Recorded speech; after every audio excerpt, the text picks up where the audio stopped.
Hey guys, and welcome to part 2 of Operation Clean the Workbench, which is more like Operation Clean the Shop.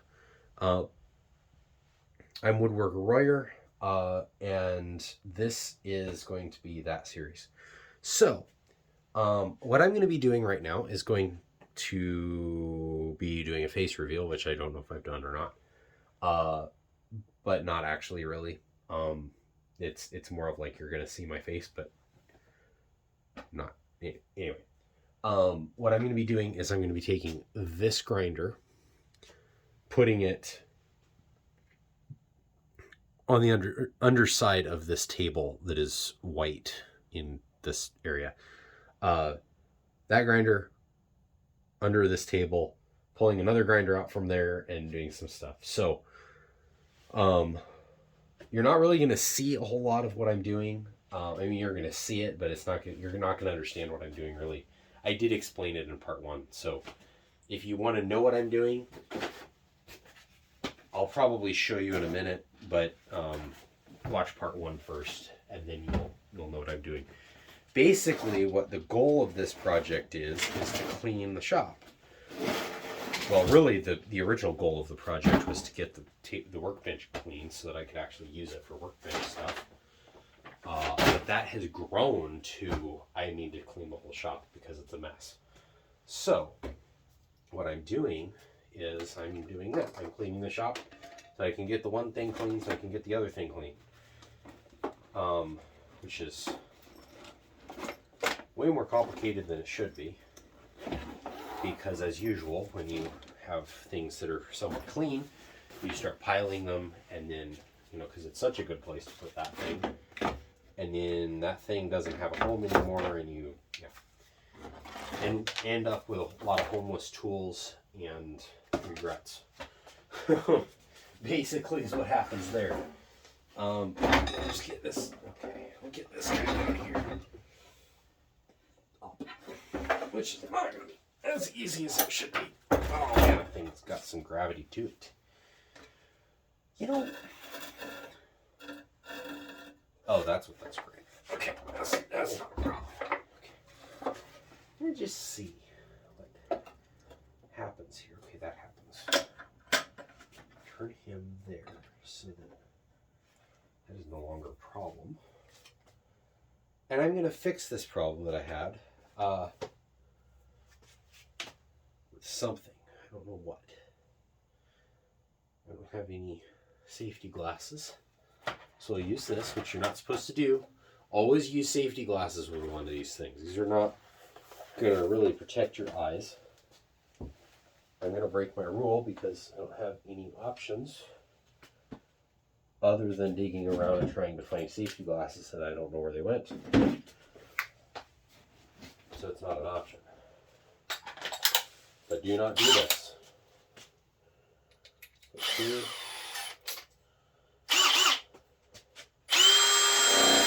Well, forget that. Still going to keep this on because I'm going to be hammering on stuff, but that is not the way to get that done. Get this guy out. This here.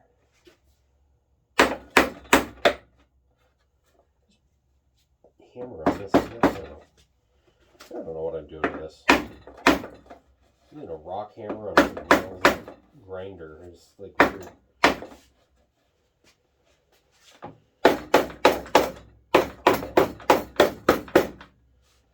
My nailer was not fitting me this day when I built this, so all of the nails are sticking out. I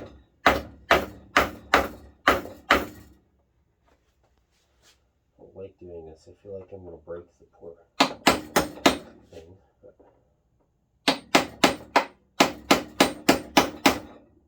there's that one. This is by far the worst thing.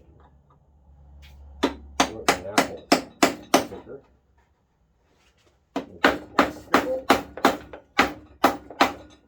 Okay, there we go.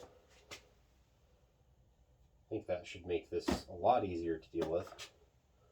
Oh, wow. I just realized that my master plan here is idiotic because I literally have this grinder completely piled with its own set of stuff that I now have to move. Oh, which completely perfectly illustrates what I'm talking about. Oh, that might have broken that part. Completely illustrates what I was talking about with this is I've already just done a job. I decided I'm done with it, and so now I have 4 extra tools that I've added to the pile that I now have to move someplace else to fix another problem. So that's brilliant. Don't need that on anymore. I'm not hammering, so.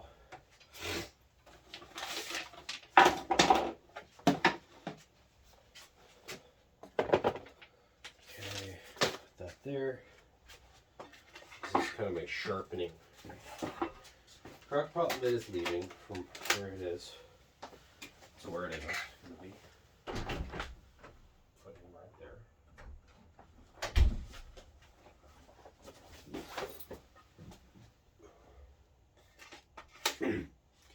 That water go. Oh man.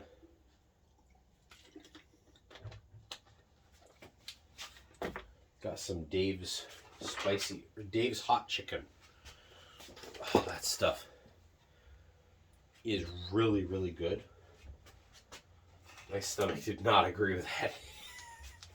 And I'd already had lunch, or nachos for lunch, which my stomach also doesn't agree with. So it is letting me know that it is not happy now. But I have an aggression pact with it.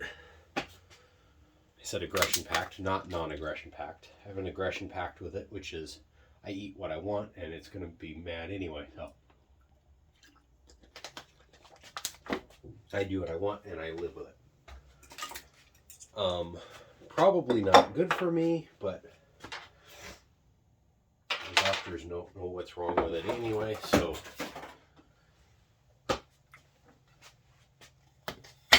you know, just gotten to that point where it's like, well, they don't know what it is. I'm stuck with it, so I'll just deal with it. So, trash. Wow, a third of that trash actually made it. Hey, I found my safety glasses. Oh, we're on the final stretch, guys. Oh, there's the manual for the flashlight. That's nice. Okay, so one-way jig has literally like a 36-inch piece of, more like 28 inches.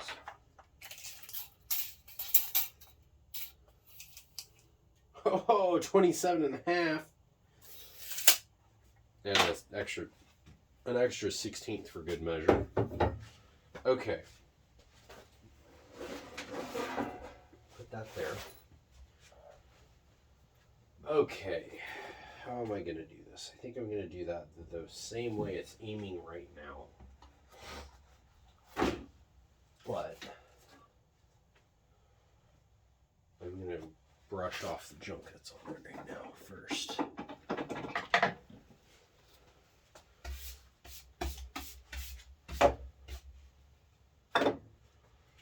Okay.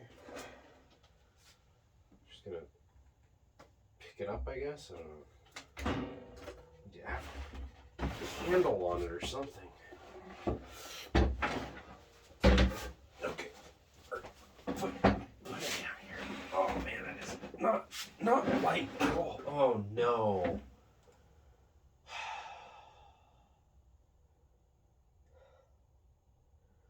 Why is that there?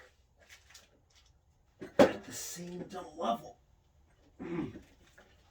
Oh, of course.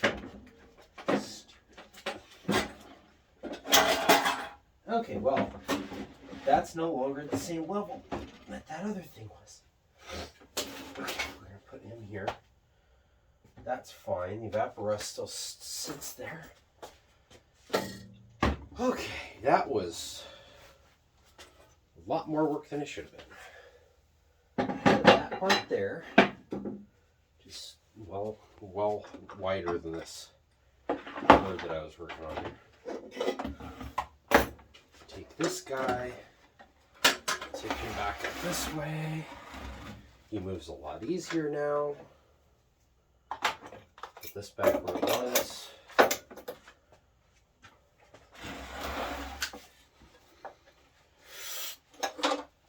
And put it here. Oh, that is beauteous right there. Now, if only I had other stuff to go on with that.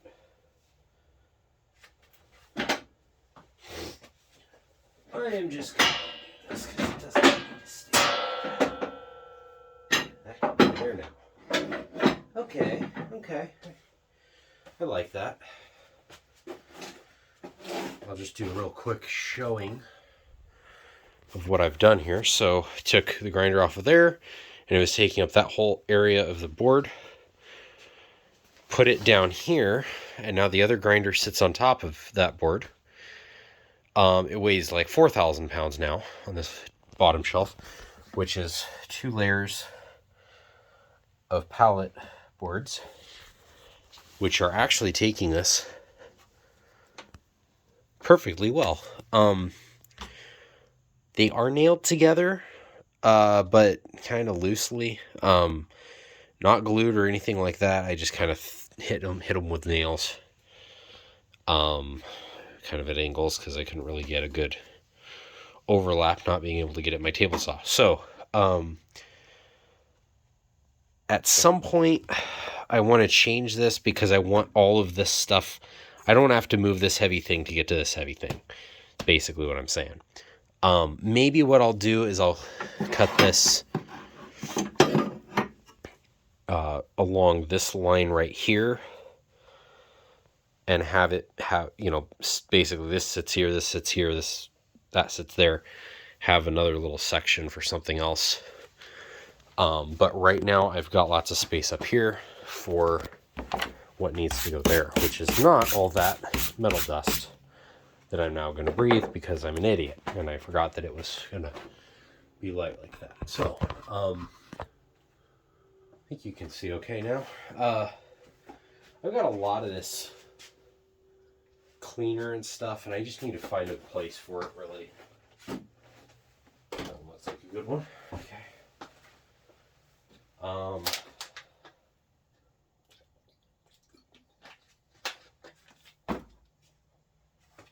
Okay. This is actually something I'm going to use right now. Glue gun. I can actually get to stuff now, so I can start putting some of this away. My new crescent wrench. I feel like I'm going to sell some of this stuff. I'm going to return these. These are okay if you want a 13 or an 11 in one, these Milwaukee's. The 13 in one I think came with the one, or the other one came with a bit that works, I guess. The other one isn't really anything to write home about. I don't want to throw that on the floor. What is this? Oh, it's hitting that. Okay. That's what the problem is. Put it in there. Okay. These Klaus, I think, brand, Klaus titanium shears are not very good. These 11 and the 11 in one and the 13 in one from Milwaukee, meh, they're okay. They do what they do, but they're not ratcheting. I guess they work. They work okay. I just don't really like the feel of them. They're too heavy for what I feel like they do. And because of the way that they are, you've got to have these double-ended bits with a ball bearing. You can't use a normal 1-inch bit, which is what really bothers me. I wish they'd come out with something that had this, but they would use a normal 1-inch bit. that would be something I would buy. It'd be all over because I can get whatever bit I want and put it in there. I don't care if it's, it doesn't have 40,000, functions or whatever. I don't care. It's got the 4 I actually need instead of having to carry around the other 8 that I don't need. So, or however many. So, it's kind of my opinion on those is they're just not. If you need all those sizes and everything, then that's great. But I feel like they put so many functions in them that it just kind of overshadows what you actually need. And it's like you could just offer, what I think they ought to do is they ought to say, here's the basic one, whatever. And here's the other one where you literally get to choose. You know how they do with the sales? They say, buy, or they used to do this, say, buy one thing, get 2 free. Or, buy this big set of, Milwaukee tools or whatever, get 2 free items. Well, now what they do is they say 1 free. They say 2, but they put 1 in there for you, and then you only get the actual option of 1. And they're really not very good options either. It's not like all the whatever, this, that, and the other thing. It's like there's no impact wrench, there's no ratchet, there's no, there's a lot of missing stuff. It's really just fluff and filler. It's like an inflator, a light, and a whatever the other thing, not a heat gun, a radio or something stupid. I'm like, what? Why? No. That's not a tool. That's a radio. I can do that on my phone. Anyway, I don't know. I mean, yeah, it's not as loud as that, but who cares? Got headphones. Anyway, I mean, I literally have headphones that do that are really good, actually. By the way, shout out to whatever that company is, Isotunes. Not a sponsor. I'm not sponsored by anybody, but shout out to Isotunes. They make a really good product that I like, which is, in this case, hearing protection that has speakers and Bluetooth built in, so I can actually listen to music while I am doing whatever I'm doing and lose my hearing in a different direction, different way. By the way, also, shout out to Shokz. SHOKZ. These are bone conduction heads. This is a bone conduction headset, and its claim to fame is it doesn't go in your ears, so you get all the hearing that you would normally have, but you can still hear stuff. And the sound is fine on them. They're not bad at all. I heard somebody, they were like, oh, well, the sound on those is really terrible or whatever. They don't know what they're talking about. I don't know what their thing is. First of all, these are they've got a cheap set for for 80. They've got another set for 110 or something's for babies or something. I don't know what the deal is with that. It's a smaller version. They've got the set that I have, which is 130, and then they have the really nice ones that are 180. Mine is fine. The reason I got it is because basically it's got the best battery life and it's waterproof. The better one has an extra bass feature or something. I don't know what it is exactly, but it's supposed to be better. Whatever. The guy that said that these weren't good, I tried what he said, which were Sony. The app was fine. I don't remember what I didn't like. Oh, they didn't stay in my ears, and they were completely wireless, which I hate.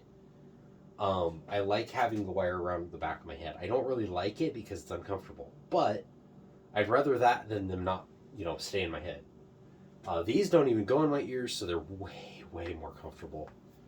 The controls on them are okay. They're not the greatest, but, it's whatever. That's the least of my problems at this point. I can actually do stuff.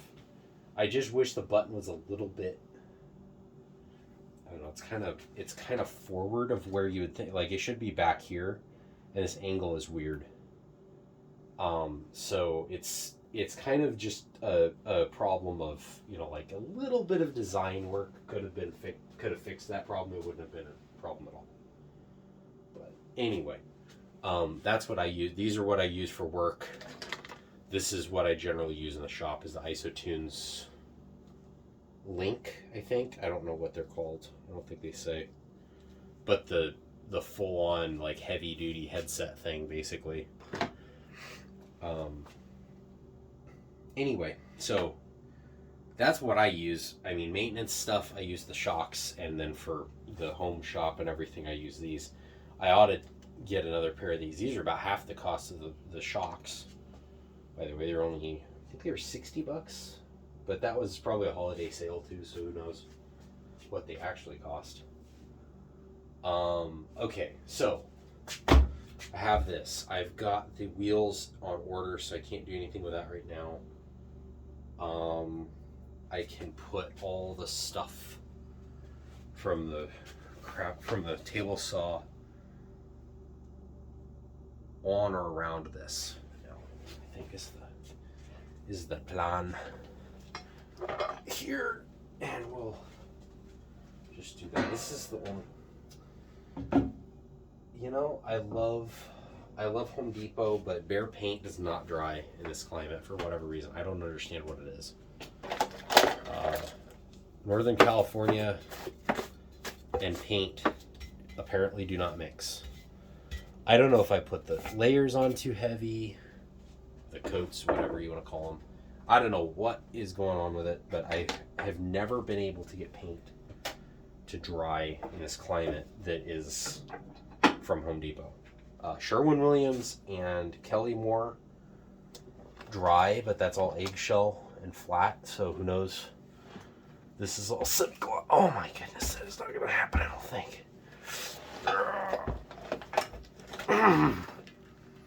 Maybe it will happen. Okay, it will happen. So that is a pain. Not as much of a pain as the fact that my paint job is getting all scratched up by all this stuff. Oh well. It is a table saw after all. The only problem is I wish that the paint would stay on it and not just wear off to the, or just completely go away altogether. Peeled off, maybe peeled plastic. So put that there, I guess.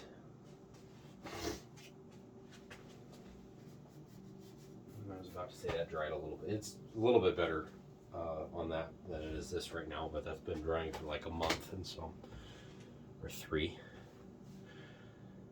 Okay, so that's that stuff. Now I can move this stuff around and get this over there. Is the cleaned parts. And then I've got the dirty parts right here. It's all right there. Now, got this guy. I've also got this guy. By the way, shout out to Milwaukee for making the best utility knife ever made. This is not it. It's actually the bigger version of this, although this is a really nice one as well. This is the compact fastback. As I said, the best utility knife ever made. I'm sorry, Wrangler Star, but you're wrong there. That carpet knife that you call a utility knife, that is ancient and dead and old, and it was never a good design. This is where it's at right here. It's button lock, works almost every time. If you push it too hard, it won't actually work, which is kind of annoying, but yeah, this is where it's at. It's ergonomic, it's compact, you know, it doesn't rattle, which that one doesn't rattle either, the Wrangler Star likes, but this is just better in my opinion. I've never liked since trying like the original Stanley design, I've never liked the original Stanley design. Or although I've never really liked any of the stuff that Stanley offered. that matter. I think that will work right there. Perfect. We'll just hang that out this direction. Most of what Stanley had, in my opinion, was not very good. So I just got this this magnet with a hook on it from Harbor Freight for like $6. That holds that nicely. And it is completely, I mean, it looks like it's on this, but it's not. As you can see, it is moving. That's not. I'm not going to move it too much because I don't want to scratch my paint job over there. But yeah, I mean, that is a strong magnet too. So, yeah, so I really like this setup here. This could probably go down there. I really wish that this angle iron wasn't this whole design wasn't like it is. This could slide in there. That would be like the perfect design if this was a little bit lower and I could just slide toolboxes and organizers in there, but that's not going to happen. So I'm not going to worry about that. What I could do, maybe, I don't know where I'd attach it. I don't really see anything other than like the bottom of another box, which I don't have lying around, to where I could clip that on right there. That would be cool, is to have a couple of these just clipped right there. But maybe I could have something here to hold. I don't think so. I think that's just crazy thinking. There's nowhere down there. I mean, it could go right there if those were a little bit further apart, but they aren't. I guess it just has to stay on top. But not right now, it doesn't, because I'm going to do another thing. Okay. Just trying to check that you guys can see everything here.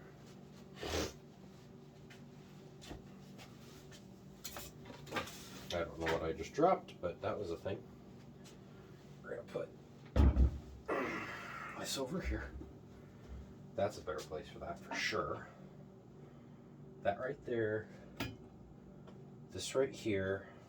I think that's going to still take up too much space. Probably, but yeah, I think it's going to be too much. I think this is 36 or 39. I don't remember. 36 exactly. And this isn't even 30. 36 is over here, which means that two of those three things have to move.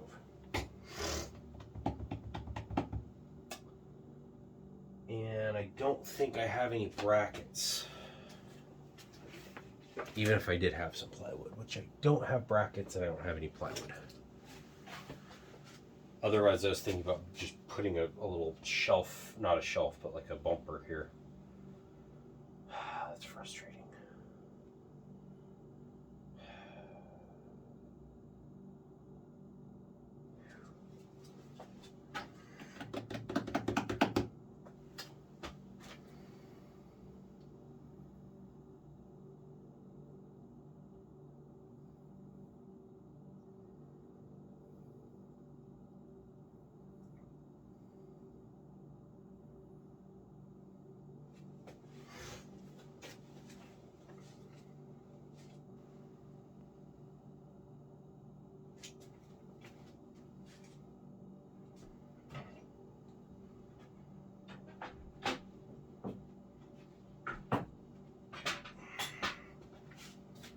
Okay. Go the other direction on this thing. Can't beat them. Add 6 inches.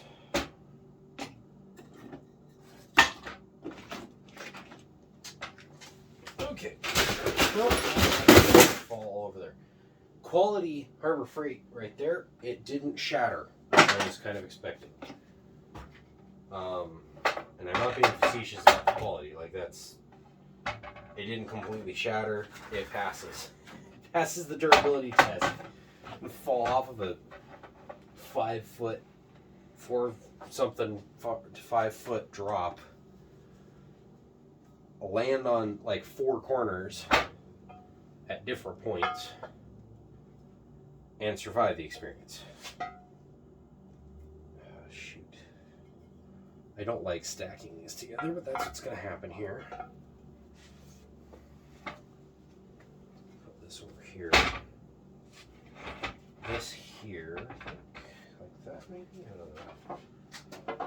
I'm just going to build this as I go along. I don't really care what it looks like or acts like. I'm just going to bolt that down. And that's the new auxiliary tabletop. There. Should I? That is the question. No, I don't need to do that. I don't need to sacrifice these. They are relatively nice boards, so I don't want to destroy them putting a bunch of screws through them. And there's only like 2 inches of this thing hanging off at this point, so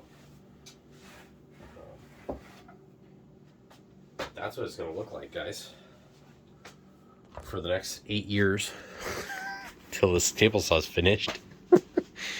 Yeah, so table saw parts there, restoration stuff. I'll probably put something over here that tools can stand in, like that guy right there. See if we can zoom in a little bit on that. Let's do one more, like right. Wow, that's really zoomed in, guys, right here. It's my tool caddy thing. I've got a bunch of holes. I've got, wow, my finger's huge. Picks, screwdrivers, crescent wrench, more screwdrivers, all kinds of stuff in there.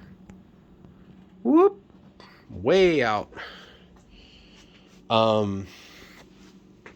Yeah, so that's what I have here. This guy is, I don't know what's going to happen with him. He's probably going to go right there.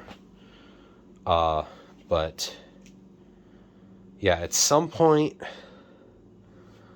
I'm going to extend this shelf out, probably clean this. No, that setup's pretty good. Probably clean it up to the point where that can sit on its own, but yeah, not now.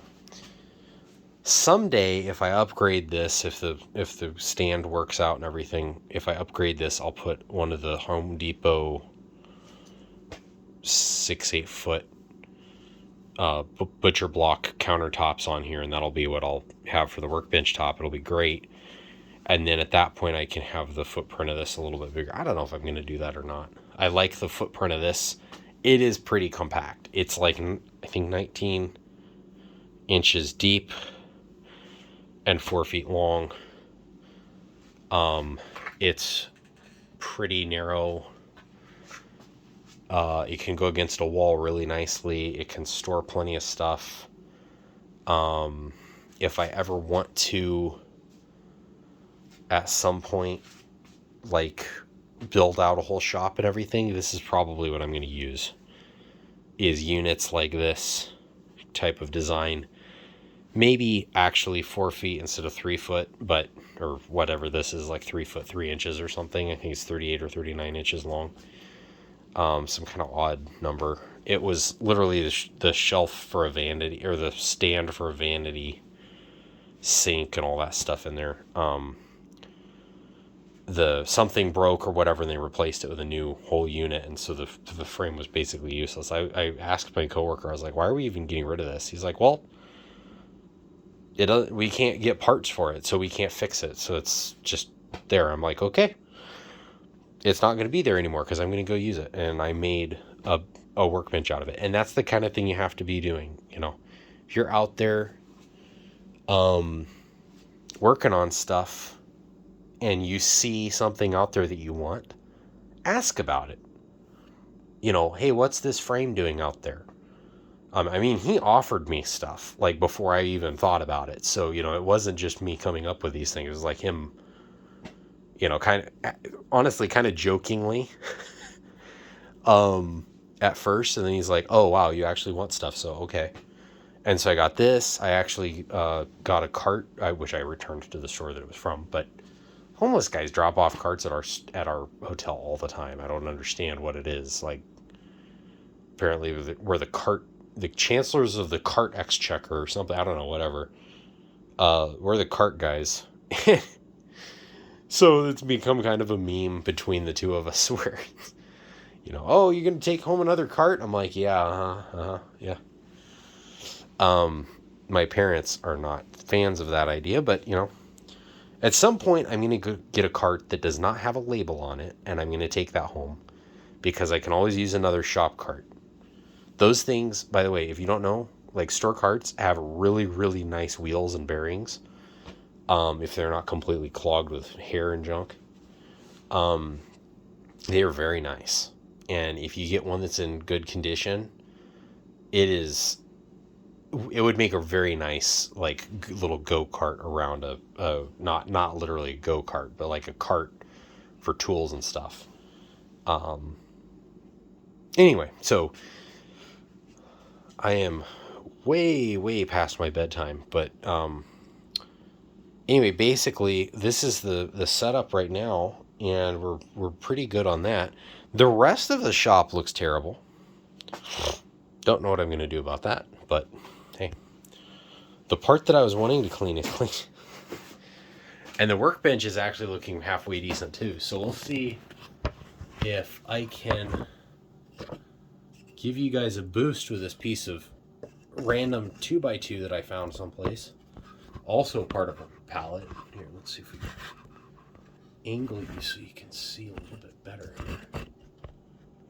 I need a clamp or something, which I don't have. There's a screwdriver or something to put in here. I'm going to hold you guys for when I do this. Oh wow, that's not going to work. Okay, I think that's as high as you're going to go. That's actually pretty good. That is actually pretty good. So this is the top of the shelving unit here that I have everything on. By the way, Adam Savage famously said that drawers are where tools go to die. Now, that is true. There's two things that I'm going to say about that. That is completely and 100% true. If you do not pay attention to what is going in there and where it goes, and if you don't put it back where it belongs, yes, exactly what's going to happen. If you don't label things and all that. He even has drawers, though, that are labeled like that. So, and he's admitted, he's like, there are tools where it just makes sense to put them in there because that's the best way to do it. So it's not a set in stone type rule. And even he breaks his little rule there. But, I don't know what I was... Oh, the other thing that he said that I think is... Again, with certain exceptions, like you have a specific thing that actually is deeper than 16 inches. The other thing he said is if you have shelves, which I think he said is the best way to store tools. I don't know what he said is the best way. He just said drawers are where tools go to die. And that's the quote that everybody remembers from him. But anyway, if other than there's your problem. Anyway, if you build shelves, you don't want them to be deeper than 16 inches. Can you even see what I'm getting? Wow, you can actually see. That is an incredibly wide lens. Anyway, just trying to figure out what. Hi.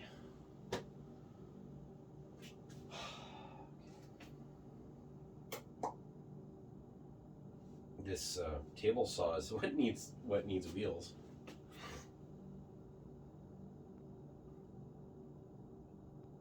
Okay, I know what I'm gonna do now. So, anyway, that's heavy. I forgot that all that stuff was in there. Not nearly as heavy as that red thing. That was ridiculous. I don't know how much that thing weighs. I kind of want to get a scale out here to find out, but I'm not going to do that.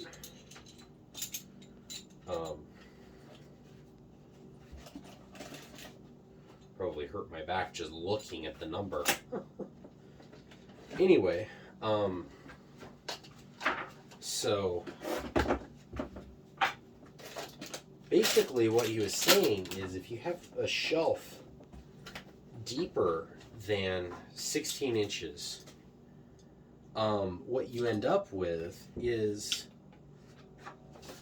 stuff gets put on there and it becomes layered.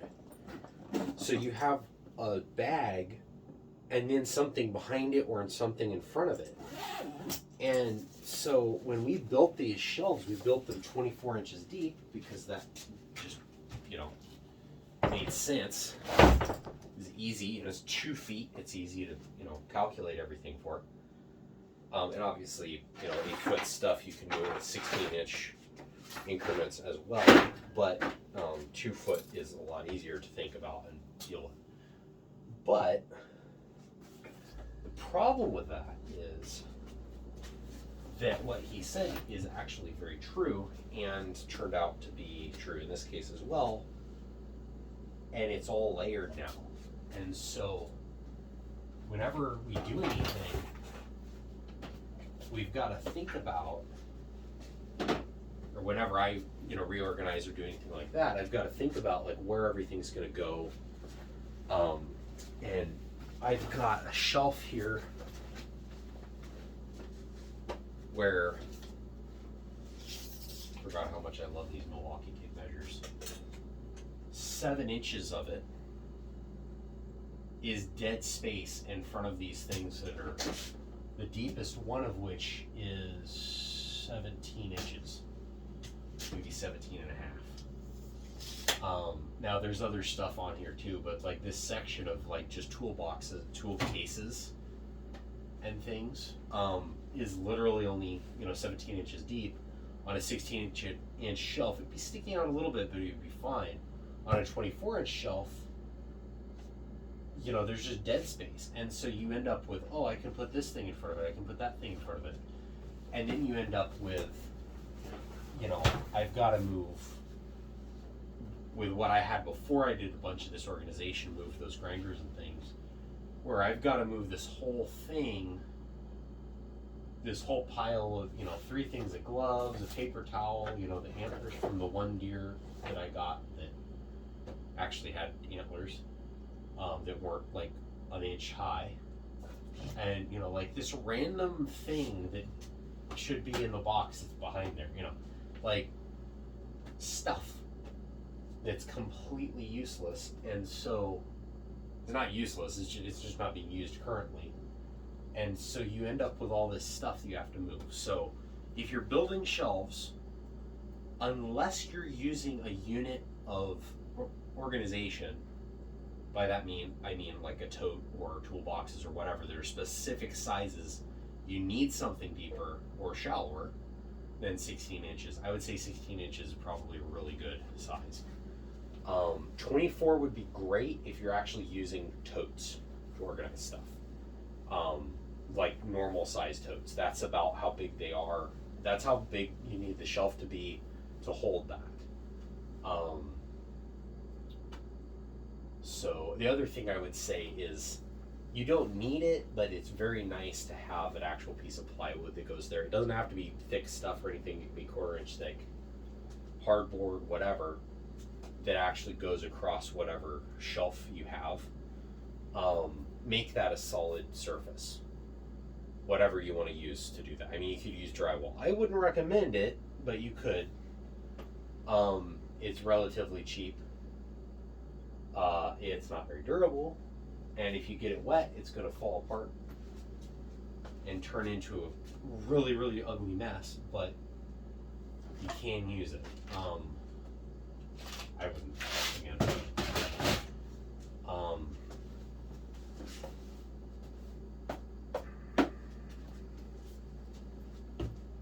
not going to leave that there, but it's kind of a good place for it for now. So I can put, get a drink again. So yeah, basically the organization for now. I've got other stuff I want to add to this workbench. Although looking at it, I don't know if I'm really going to add a whole lot. Maybe something on this end. Maybe a couple little storage things on the posts, but honestly, I don't think I'm going to really do much. Possibly a shelf in here that pulls out. I actually ordered the slides for it. No, I didn't. Shoot, I didn't order those. I do need to order slides for that if I decide to do that. Although I do really like the idea of just having totes or little storage organization things that just pull out. That would be really cool. I may do that.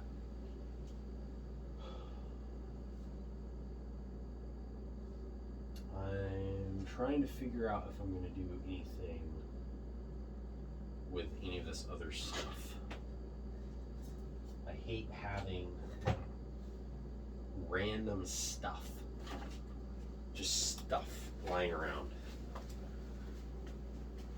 I always have it, but I really don't like it because it's just annoying whenever I need to do something like this. It's just like, wow, I've got this stupid, random stuff lying around, not doing anything. It's not helping anything here. Like these. So, anyway, that was Adam Savage's thing. I totally agree with that. I think that's accurate. I find I can't really show it to you, but like these shelves and stuff like I was talking about over here, there's literally like layer upon layer of stuff in there. If something's in front of it, you can't even see what it is. I mean, honestly, it's stuff that I don't really ever use either, but it's just like that. I had all kinds of stuff in that box that fell earlier. This is another box of projects that I never got to. I think that's the most annoying thing to me is when you find stuff that you are looking for or something, you find stuff that you were going to do and you never actually ended up doing.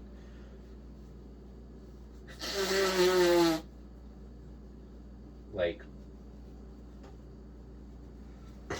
that yellow box, another box that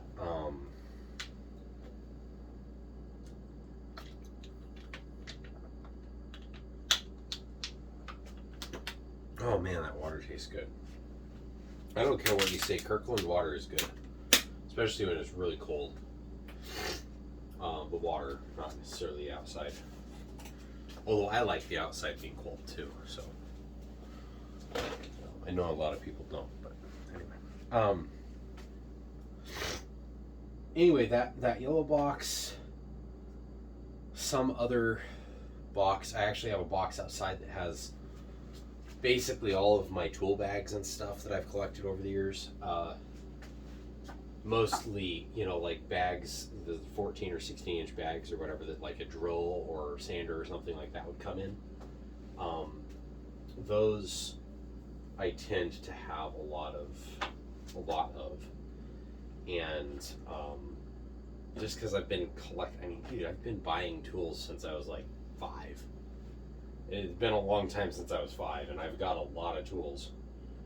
And so, it's just, I have random stuff. So I've literally got a box that's like half full of bags. The other half is not even done project. It's like literally a bunch of saws that I bought because I was like, man, I can use these. And I never did anything with them. A bunch of planes that I bought, like old wooden hand planes that are they're not mortising, molding planes. That's what it is. Like the crown molding and the baseboard thing. I don't know if it's baseboard. It must be baseboard.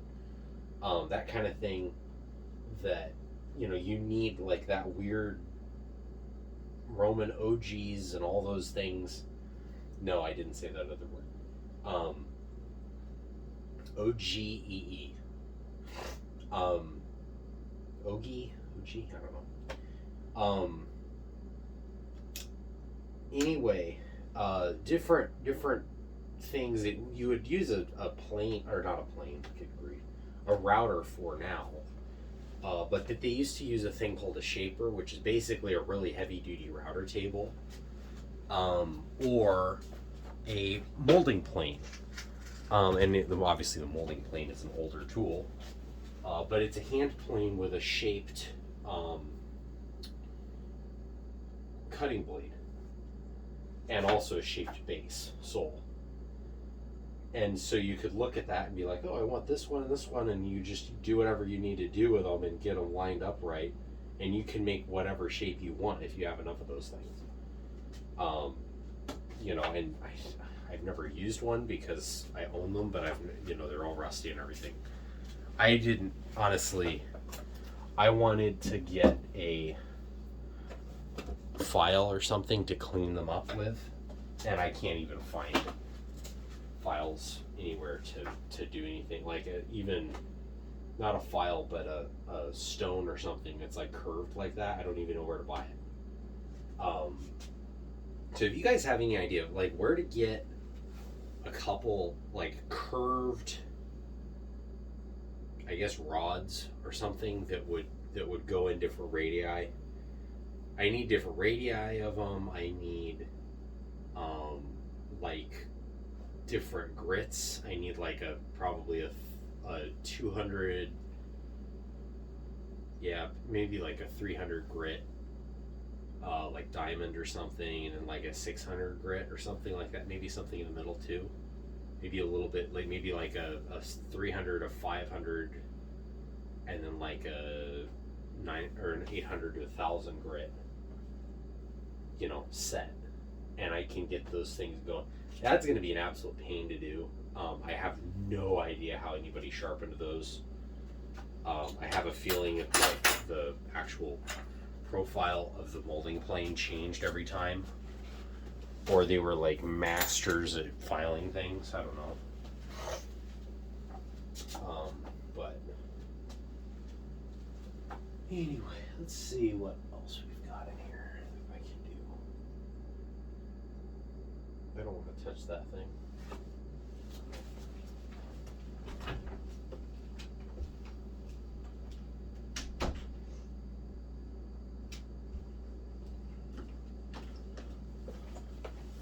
Pro tip, if you've got a problem in life, cover it up.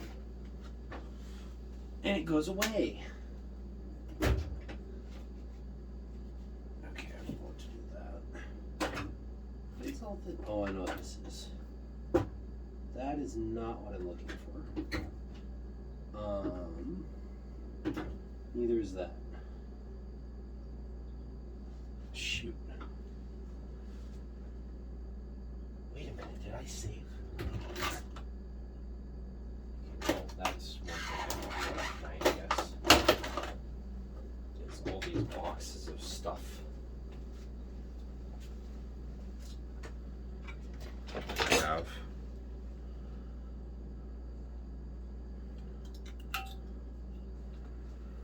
acquired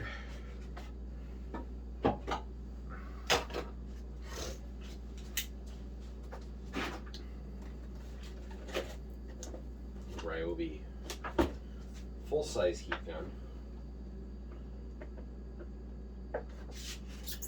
In the impossible to open packaging that they seem to crave nowadays. It's apparently very brittle as well. It's being incredibly stupid. Never understood this stuff. It's like you're gonna get sued.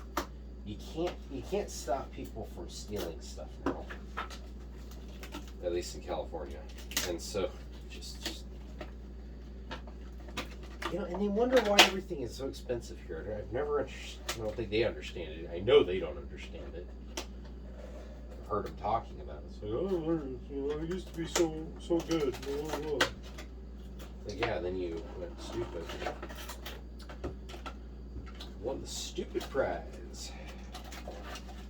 Put the goodies out here in the storage area. Okay. Anyway, it's got anything useful. Okay, I guess it doesn't have anything useful. Boom. Okay, now that is that. Put that in here. That up here. Okay, so for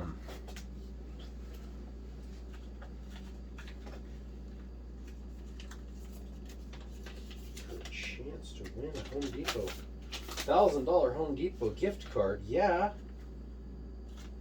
Take that. That's not gonna happen, but that would be really cool if it did. Already bought my $1 million worth of tools for this year, though. Dude, I've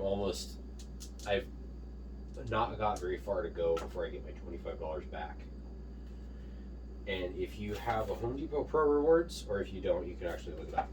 If you have a Home Depot Pro Rewards, you'll know that the $25 gift card is what I'm going to be getting this year.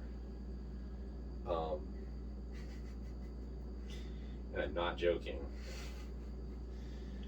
That's probably, dude, since I've been here, I don't think I've missed that $25 gift card. Usually I hit it about June. This time I'm in November. I'm at risk of missing out on that wonderful bonus of what is, I guess it's a 1% back.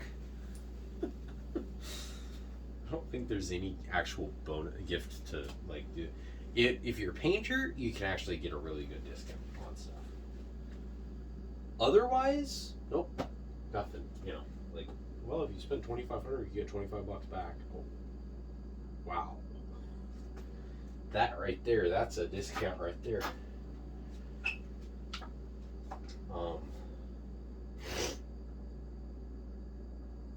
I've actually spent hundreds of dollars to get to that point because it's like, wow, I can get this thing, and it's, now that I'm thinking about it, it's really stupid because I spent hundreds of dollars to get 25.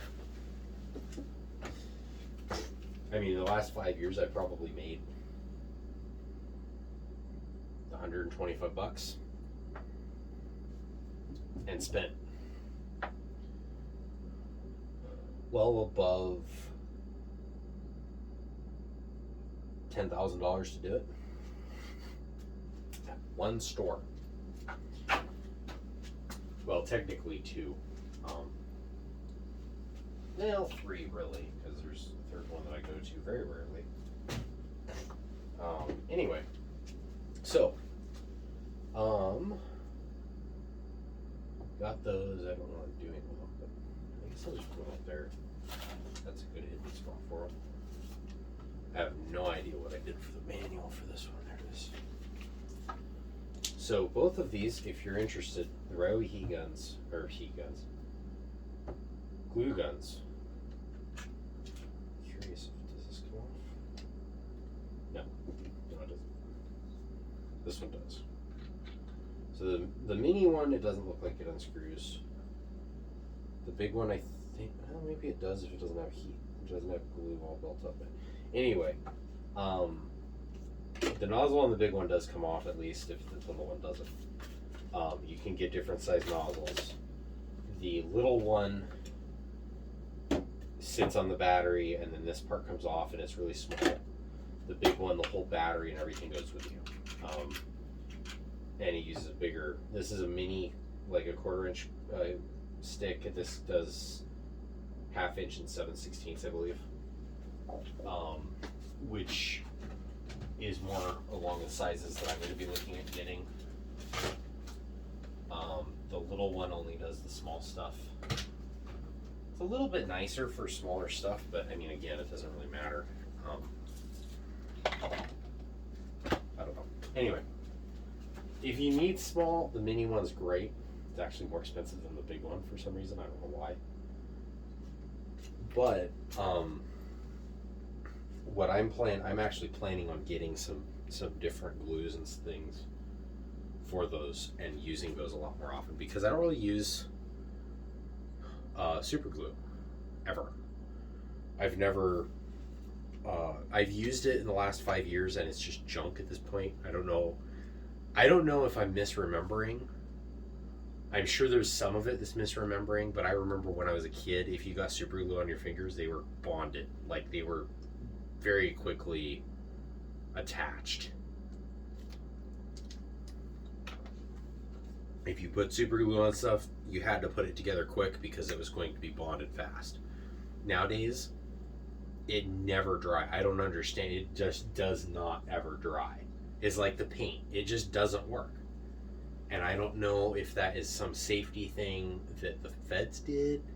I don't know if that's a climate thing in like this part of California where it just does not let things dry. I don't understand it because it's not really that humid.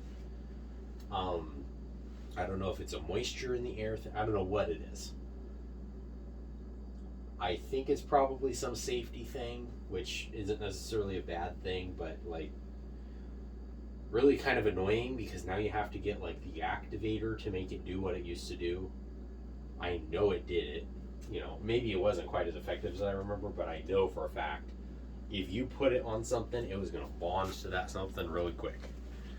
And nowadays, it just doesn't seem like it bonds ever. So, anyway. Okay, so we got that box. That, oh, can it? It might do it. Oh, it does. Yes. Toolbox fits under the workbench thing. Yes. Perfect. Okay. Those just go there because there's not really anywhere else to put them. This box could also go into there, but I'm not going to do that. I will put him.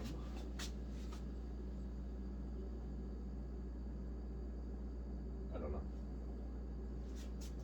I don't know where. That pile has to move too. This is playing Tetris, but it's like 4D Tetris. Okay.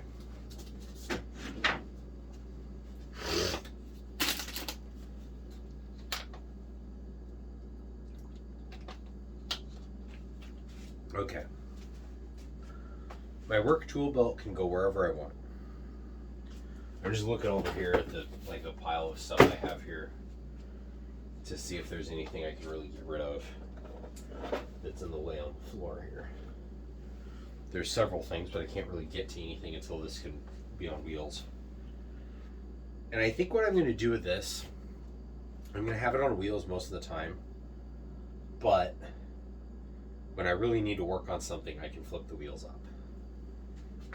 And also the other thing with the wheels that I got is they're quick release, so you can actually clip the wheel part on, do whatever you need to do, and then undo a pin, and that whole wheel part will come off, and you'll just have like a 1/4 inch or 3/8 inch thick thing that sticks out from the side of the leg on the table. So it's not, you know, the legs or the wheels don't have to be there sticking out like 6 inches or whatever it is all the time. They can just be they're able to be removed, and the advantage to that is you don't have to buy a $50 set of wheels for every single table that you have and then have them installed all the time. You buy a $20 set of those brackets and then a $66 pair of wheels, and you can have the same pair of wheels work on all the workbenches around your shop. And basically every workbench past the first one only costs $20 $20 or $21, depending on how much the bracket costs at that point, to put this thing on. What I would do, like if you've got if you've got 2 or 3 or whatever, I would only have the one set. If you've got a lot of them, then I would have like 2 or 3 sets of wheels. Maybe a max of like 3 workbenches that you have actual with wheels on them. And if you need more than that, just buy the wheels. But and there's obviously certain tools it's like you need the wheels on all the time, like a table saw or something probably. And I don't think those wheels deal with that anyway. They're not that heavy duty. This, I think they'll be fine. But anyway, so this pile of bags is going outside at some point. This box is going up here because it's for eBay stuff. And it's the same story with all these boxes that don't have home. I've got this box of bolts that can go someplace. That isn't it. This empty box that can go someplace. Ooh, it can clip on to that one. That is so cool. Look at that. The bigger one that has the other stuff in it. Can that fit on it? I don't think so. Maybe? I think this is wider. Definitely different clip system. Yeah, this is a T-stack thing. Anti-rust. Oh, I didn't know that. Wonder if that's true. I mean, I'm probably never going to use it. This first one, I don't know how much it costs. The second one I just got the other day on sale for like $12. This is like worth $12. Not waterproof, unfortunately. The tough ones are. The clips work really well. It looks like it could definitely be made waterproof if you got a gasket for it, but I don't know if they make that. Maybe they were thinking about that, and then they were like, hey, we can sell this thing for $12. People buy them like hotcakes. And you don't have to actually spend money on things. Who knows? I'm just going to set those right there for now. Okay, now